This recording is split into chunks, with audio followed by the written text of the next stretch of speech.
foi a Hora da Alegria? Sinistro. A Hora da Alegria foi um plano arquitetado pelo protótipo em 1995, uma vingança contra os humanos que os machucaram, porém não foram somente os funcionários da Playtime que foram mortos, até mesmo visitantes que não tinham nada a ver com a história foram vítimas. Trágico. Vários experimentos participaram da Hora da Alegria, alguns muito conhecidos como Huggy Wuggy, Mommy, Catnap, e alguns mais secundários como Delight, Boxy Boo, Mini Critters e Mini Huggies. Até a Kissy Missy acabou participando e, poxa, é a Kissy Missy. Mas isso não é possível. Esse simplesmente foi o maior evento de Pop Playtime até o momento. A Hora da Alegria foi um grande massacre onde muitos inocentes perderam a sua vida. E por sorte, o protagonista estava gripado no dia e ele não foi ao trabalho. Isso que eu chamo de sorte, hein, meu amigo? Tremenda cacada. Como foi a Hora da Alegria? Punheta, mas não vou quebrar seu galho.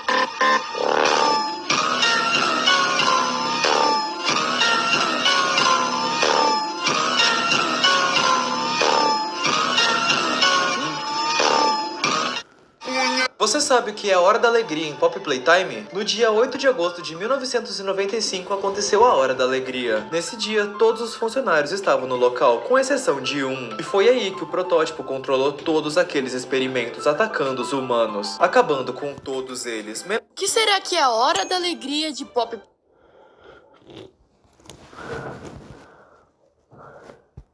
O que foi a Hora da Alegria? Bem, basicamente foi um evento da Playtime que acontecia assim como o Hay Day. E bem, nesse dia, mais especificamente no dia 8 de agosto de 1995, o 1006 aproveitou que a fábrica estaria lotada de funcionários e pessoas, convidados no caso, e fez um massacre, que agora é conhecido como a Hora da Alegria. Além disso, o 1006 não aproveitou de última hora, ele já vinha planejando isso, talvez até de anos, e ele tomou várias precauções para fazer questão de várias pessoas estarem na fábrica, e por isso o plano teve tanto sucesso.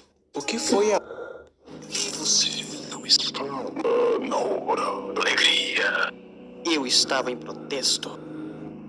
Protesto?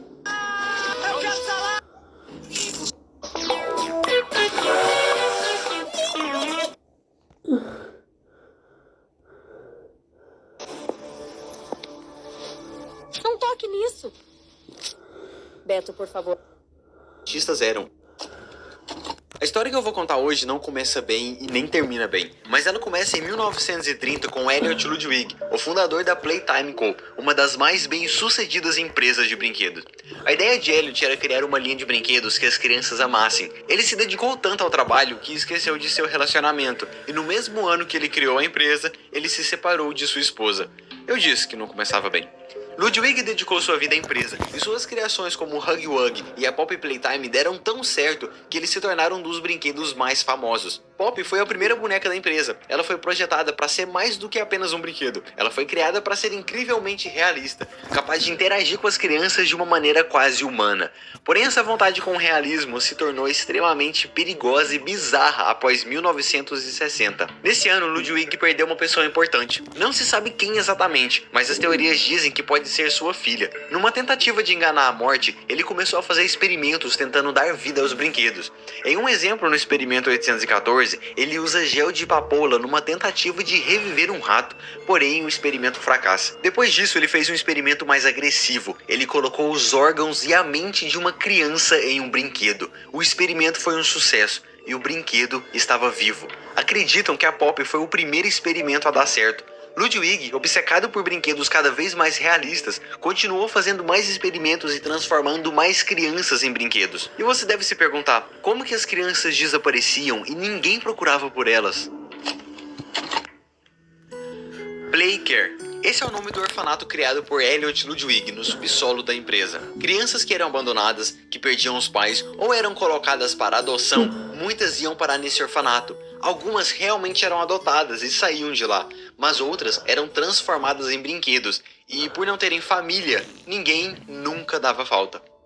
Como os experimentos eram feitos em segredo e os brinquedos vivos eram mantidos presos, pouquíssimos funcionários sabiam das coisas obscuras que aconteciam naquele lugar. Se isso escapasse, seria o fim da empresa. Porém, vez ou outra acontecia de algum funcionário ver algo que não devia, o que criou um certo burburinho na empresa.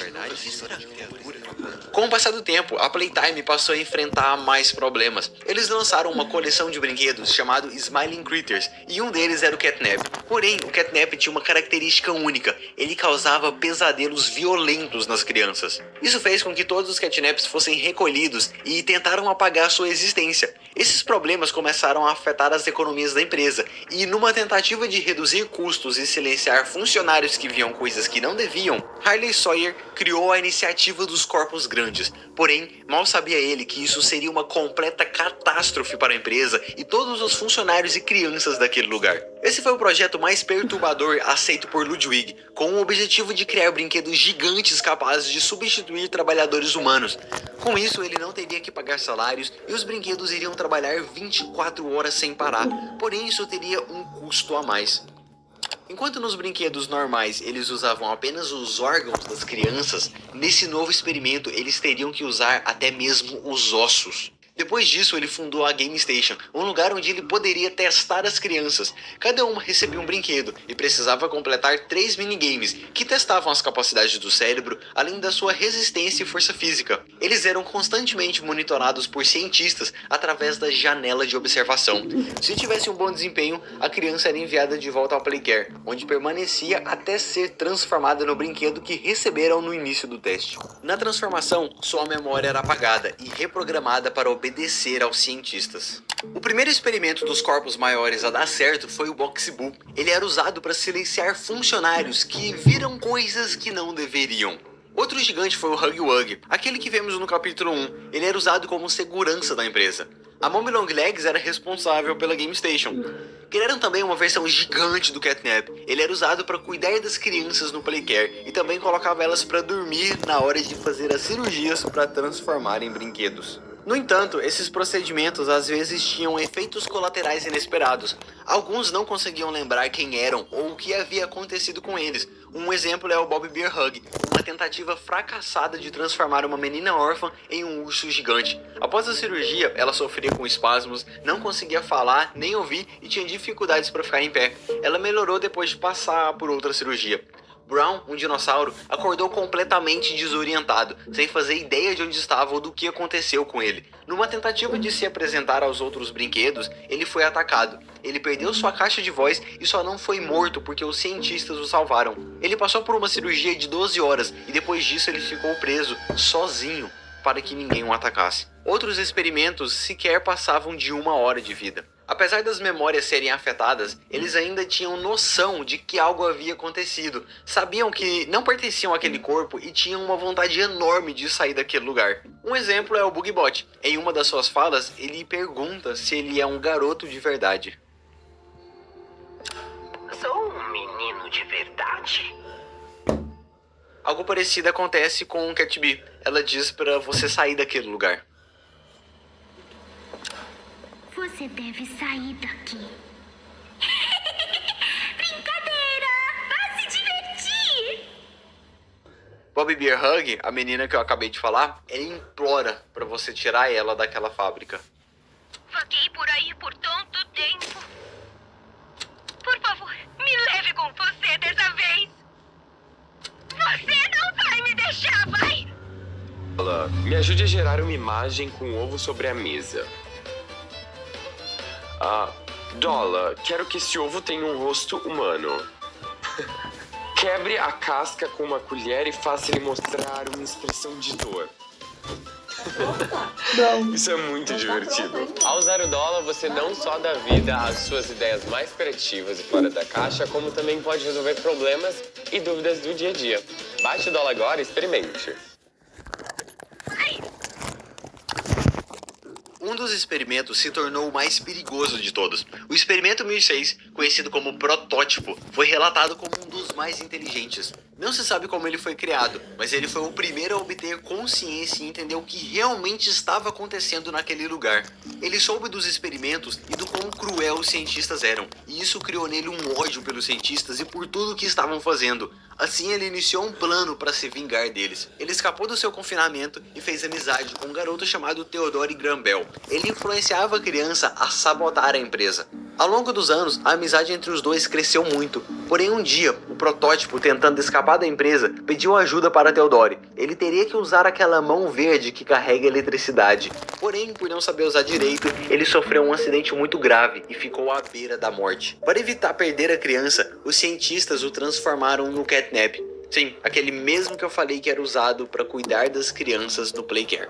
O protótipo, cada vez mais cansado das atrocidades que aconteciam naquele lugar e vendo que não conseguiria mudar aquilo sozinho, influenciou os outros experimentos a montarem uma rebelião. Por anos ele observou como o lugar funcionava, planejando cada movimento e recrutou quase todos os experimentos para participar da rebelião em troca do que eles mais queriam: liberdade. Por favor, me leve com você dessa vez. Eu disse quase todos porque aqueles que se opuseram a participar da rebelião foram caçados ou torturados. Um exemplo é o Dog Day, que encontramos no capítulo 3. Ele foi amarrado e devorado vivo pelos Ruined Critters. O tormento. Não. Me deixe. Por favor.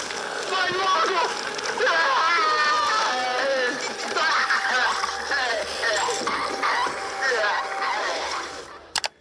Em 8 de agosto de 1995, aconteceu o que ficou conhecido como a Hora da Alegria. Às 11 horas da manhã, momento em que os guardas estariam almoçando e a segurança estava mais fraca, todos os brinquedos comandados pelo protótipo iniciaram uma rebelião contra seus criadores, massacrando quase todos os funcionários da fábrica.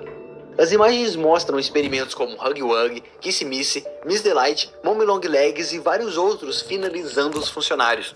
Com o fim da rebelião, você esperava que todos os brinquedos fossem sair da empresa e irem pro mundo, certo? Mas isso não aconteceu. Não se sabe por quê, mas o protótipo não deixou ninguém sair de lá. Os brinquedos ficaram presos na fábrica e arrastaram os corpos dos funcionários para os cantos mais profundos daquele lugar, consumindo eles para sobreviver. Os brinquedos estavam livres dos humanos, mas presos pelo protótipo. Apesar de alguns terem tentado fugir, não tiveram sucesso. Um exemplo é o Kickin' Chicken, que ao tentar sair da fábrica, não teve um final feliz. Você viria junto comigo? Eu tô com medo. Vem comigo, vem. Eu vou sair primeiro.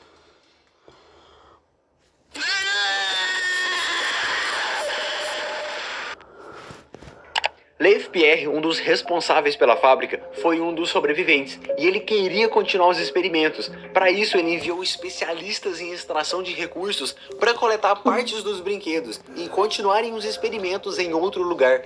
Porém, nenhum deles nunca retornaram de lá, o que fez com que mais ninguém entrasse na empresa. Com o tempo, os corpos consumidos pelos brinquedos foram acabando, e numa tentativa desesperada de sobreviver, os brinquedos começaram a comer uns aos outros. O protótipo era o único experimento que não precisava se alimentar, e algumas partes que restavam dos outros brinquedos eram levadas até o protótipo, que tinha a habilidade de reviver eles, fundindo eles no seu próprio corpo. Não se sabe a exata aparência dele, mas dizem que ele seria uma criatura estilo Frankenstein, feito de várias partes de outros brinquedos. No áudio de uma fita em que ele conversa com o cientista, podemos ouvir diversas vozes saindo dele, o que sugere que ele já foi construído usando partes de outros brinquedos. Eu possuo um questionamento. A história terminaria aqui, com a fábrica destruída e lotada de brinquedos macabros com muita fome sendo controlados pelo protótipo, que por algum motivo desconhecido impediu eles de saírem de lá. Porém, 10 anos após a Hora da Alegria, um sobrevivente recebe uma carta. Todo mundo acha que a equipe desapareceu 10 anos atrás. Nós ainda estamos aqui. Encontre a flor. Não se sabe quem escreveu a carta e como ela chegou até esse único funcionário, mas ele retorna para a empresa. Os 3 capítulos vão explicando para o jogador toda essa história e tudo isso que aconteceu. Assim que você inicia o capítulo 2, você conhece a Pop. Ela começa a te falar sobre o quão ruim o protótipo era e que você e ela precisam dar um jeito de acabar com ele.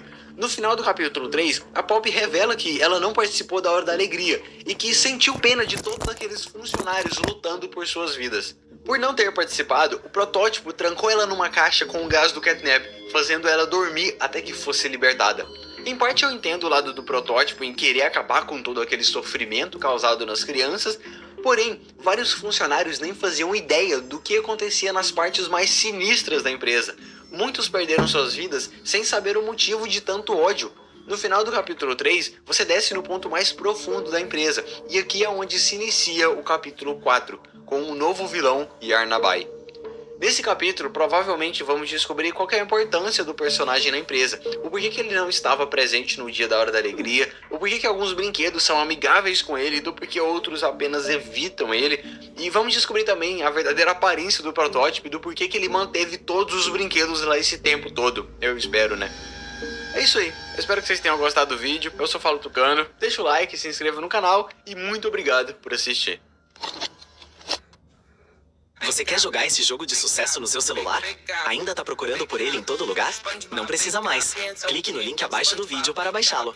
Aqui está um clipe de eu jogando no celular. É super emocionante. Clique agora e comece a jogar.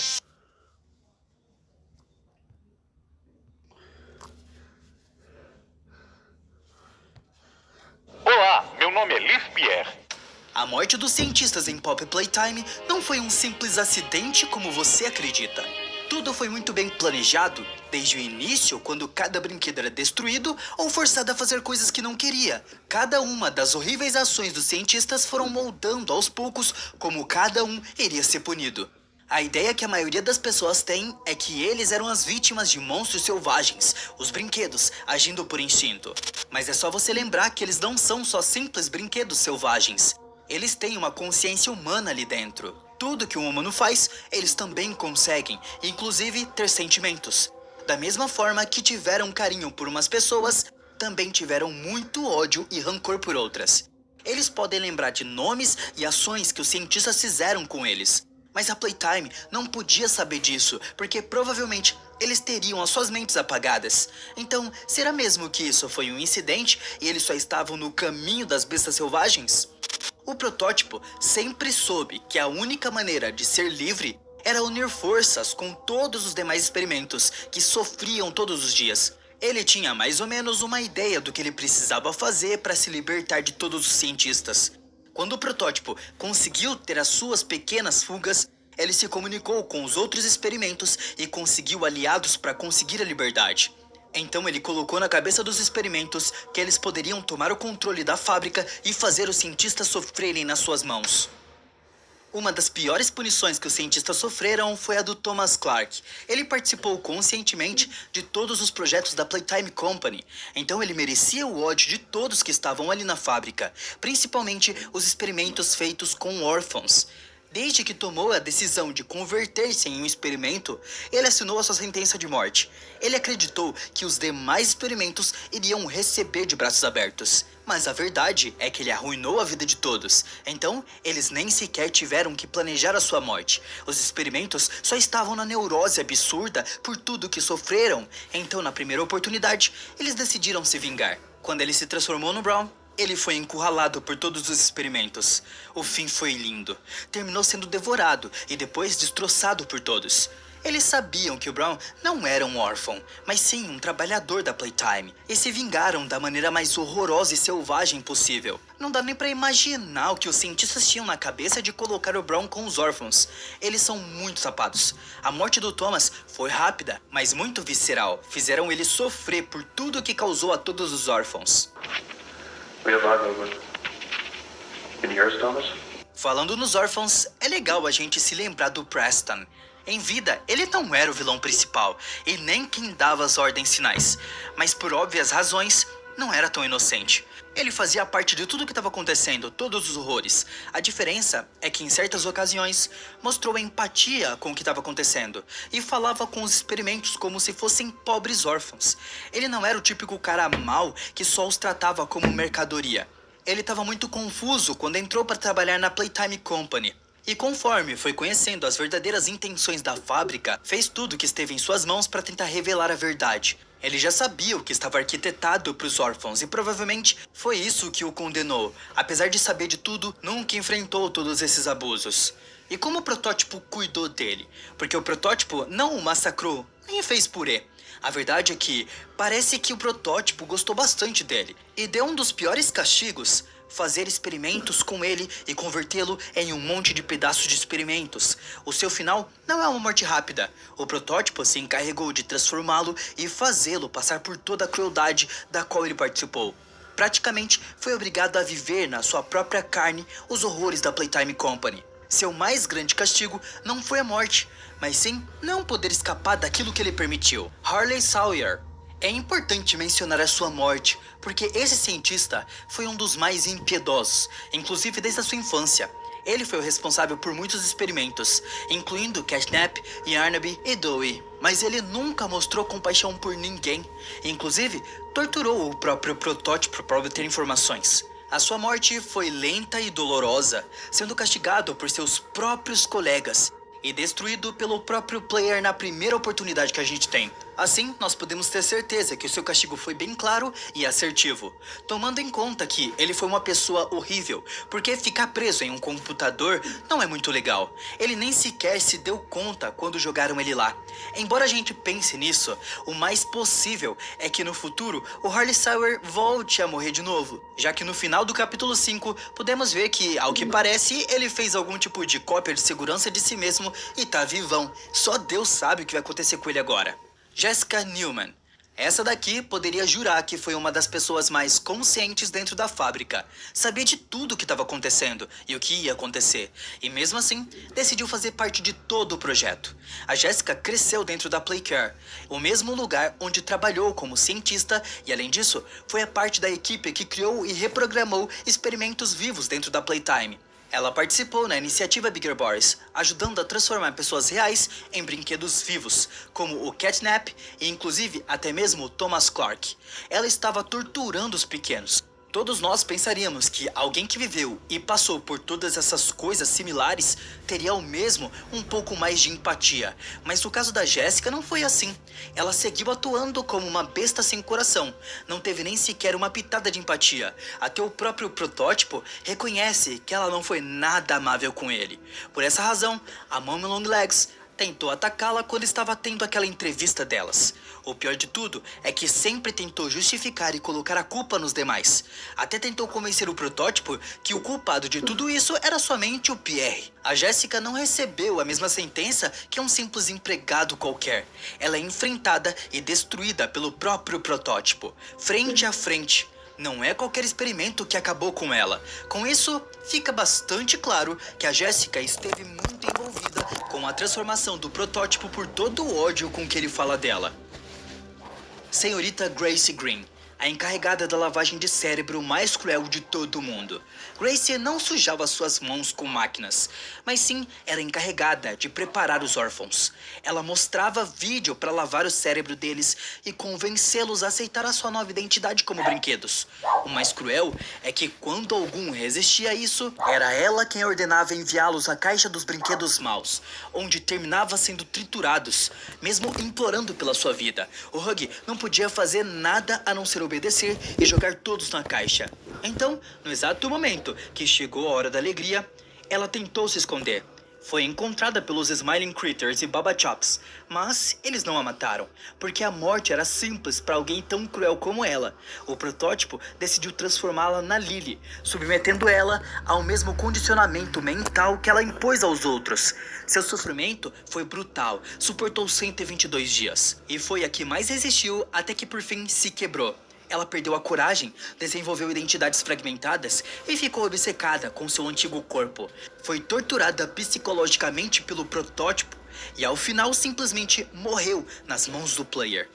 Bruno White e o cientista número 4. Esses dois trabalharam em equipe junto ao Harley Sawyer, compartilhando as mesmas ideias doentias. O Bruno era a mente mestra, quase ao mesmo nível do Harley, mas ainda assim ocupava o segundo posto. Ele liderou experimentos como o do Bunzubani, mas quando Harley se converteu em experimento, o Bruno tomou o lugar dele. E foi o Bruno quem ajudou a converter o Harley também em uma máquina, sendo esse um dos seus maiores feitos. Por essa razão, ele ganhou o ódio mortal do Dr. Harley e acabou sendo massacrado na hora da alegria por todos os brinquedos. Já o chamado cientista número 4 seguia ordens desses dois. Ele esteve presente em quase todos os experimentos criados pelo Dr. Harley, como Huggy Wuggy, inclusive o próprio protótipo, já que ele tinha muito conhecimento técnico sobre ele. A sua morte ocorreu durante a Hora da Alegria, e provavelmente ele foi assassinado pelo próprio Huggy. Na verdade, a Hora da Alegria foi onde a maior parte dos cientistas encontrou seu fim. Possivelmente, cada experimento tomou vingança contra o seu cientista designado. Mas de todos, só tem um que não apareceu em lugar nenhum. Lev Pierre. Ele era o chefe principal da Playtime Company, a mente arrogante e impiedosa por trás de todos os experimentos. Ele era o responsável pelo projeto dos Bigger Bodies e sabia exatamente tudo o que acontecia na fábrica. Ele tinha o poder real. Mas o que é bizarro é que o nome dele nunca apareceu em nenhum massacre ou assassinato.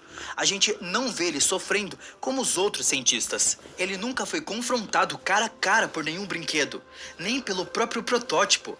Em vez disso, a voz dele só aparece naquelas fitas antigas, dando avisos de segurança ou debochando de quem entrava na fábrica. Ele sempre tratou os empregados e os experimentos como lixo.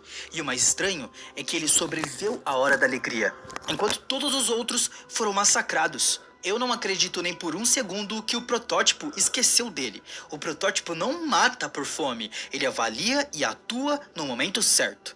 Se o Pierre ainda não recebeu seu juízo final, pode ter certeza que a aparição dele no futuro não é só uma possibilidade. É uma promessa. A gente ainda vai ver ele pagar por tudo que fez. And we'll go flying high in birdland, high in the sky above. High